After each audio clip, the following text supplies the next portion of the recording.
श्री असाउद्दीन ओवैसी जी।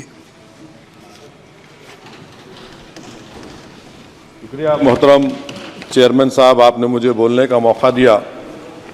मैं शुरुआत में बताना चाह रहा हूं कि मैं हुकूमत की तरफ से लाए गए इस रेजोल्यूशन की मुखालिफत में बोल रहा हूं और मैंने अमेंडमेंट्स भी दिए हैं प्रेजेंट एड्रेस के लिए।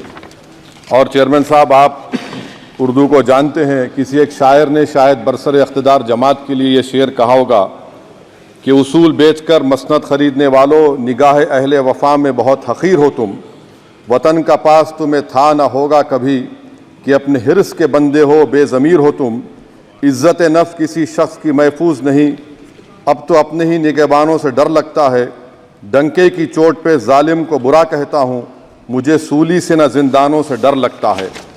मोहतरम चेयरमैन साहब, मैं आज इन लोगों की तरफ से बोल रहा हूँ जो दिखते तो हैं, जिनके बारे में बात तो होती है मगर उनकी कोई नहीं सुनता।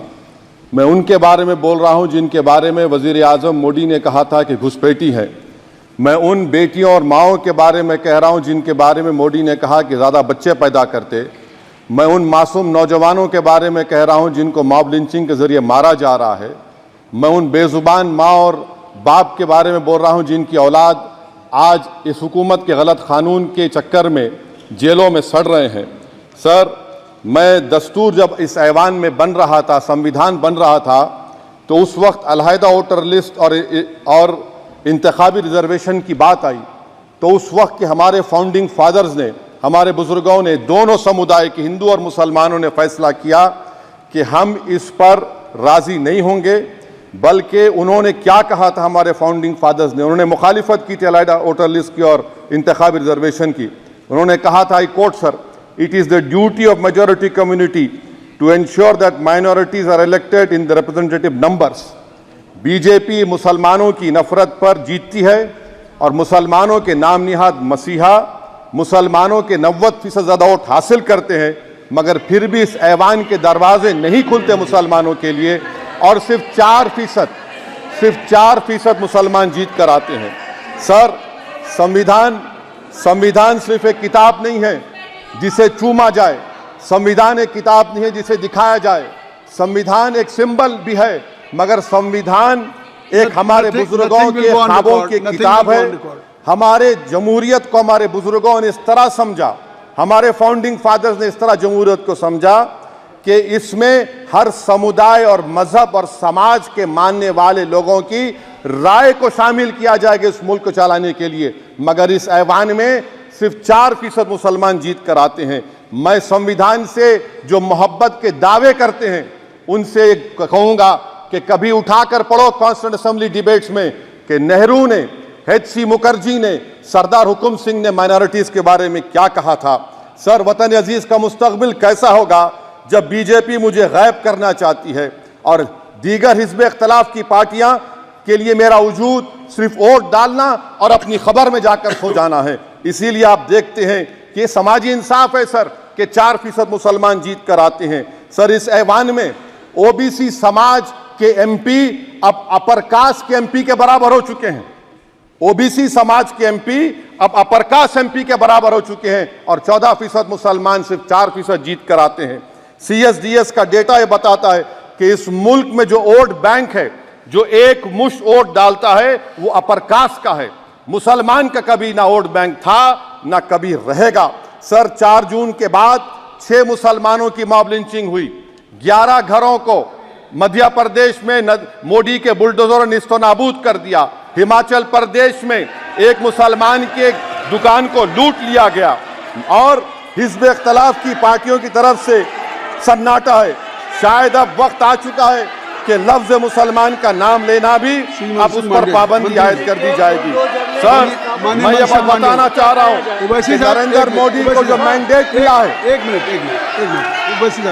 आप लोग बैठ जाएं, कृपया आप लोग बैठ जाएं। श्री मनसुख मांडविया जी, आप लोग बैठ जाएं, कृपया माननीय सदस्य बैठ जाएं। श्री मनसुख मांडविया जी, मनसुख मांडविया जी, कृपया आप लोग बैठ जाएं।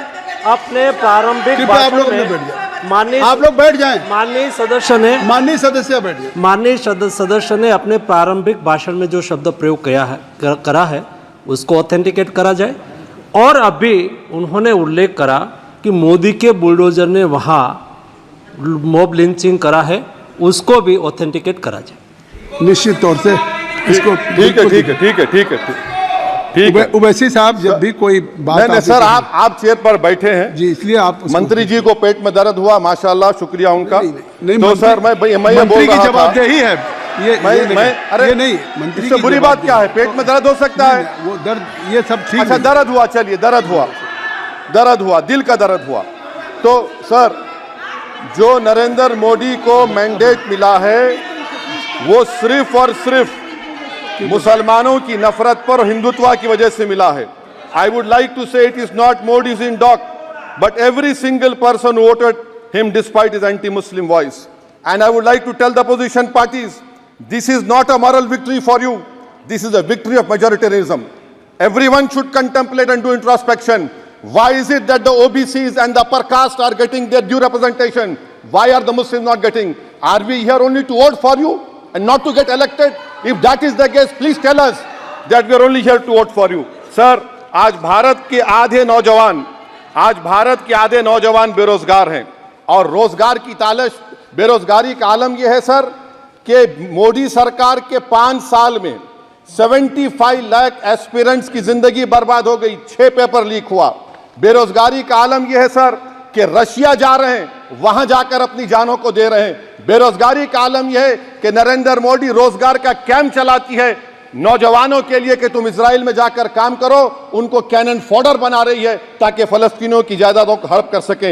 ये भी कंक्लूड कर। अरे सर मेरा टाइम है, कहाँ टाइम है सर? आप ये टाइम ले लिए मेरा सर, मैं 2 मिनट दीजिए। ये विश्वगुरु की पॉलिसी है। इजराइल को 27 टन हथियार जा रहा है। 9 मिलियन भारत के लोग गल्फ में काम करते हैं, क्या असर पड़ेगा? 47,000 इजरायली फलस्तीनी मार चुके हैं। क्या है हमारी पॉलिसी सर? क्यों हथियार दे रहे हैं सर? नस्लकशी हो रही है। सदर जमहूरिया के खुतबे में राष्ट्रपति के, सर मैं उसी पे बोल रहा हूं सर, उसमें लिखा हुआ है फॉरेन पॉलिसी के ऊपर, आप पैराग्राफ नंबर 25 देख लीजिए। सदर जमहूरिया में सैचुरेशन अप्रोच है।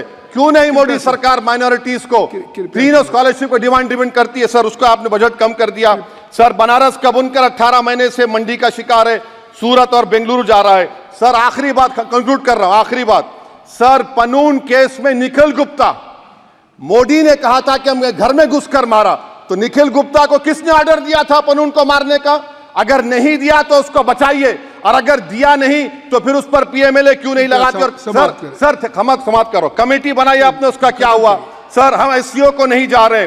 सर मैं आपको बता रहा हूं कि मैं अपनी इस तकरीर को टीपू सुल्तान की नजर, सुनिए सर, अब हो गया खत्म कर रहा हूं सर। मैं अपनी तकरीर को टीपू सुल्तान के नजर कर रहा हूं। ये टीपू सुल्तान की फोटो है, क्या आप इससे भी नफरत करेंगे सर? ये संविधान में टीपू सुल्तान की फोटो है जिस पर वल्लभ भाई पटेल ने साइन किया, श्यामा प्रसाद मुखर्जी ने साइन किया। ये आपकी नफरत है सर। आखिर में मैं अपनी बात को खत्म कर रहा हूं इस शेर पर कि क्या दिन दिखा रही है सियासत की धूप छांव, जो कल सपूत थे वो कपूतों में आ गए, थे इस कदर अजीम के पैरों में ताज थे, इतने हुए जलील के जूतों में आ गए। बहुत बहुत शुक्रिया।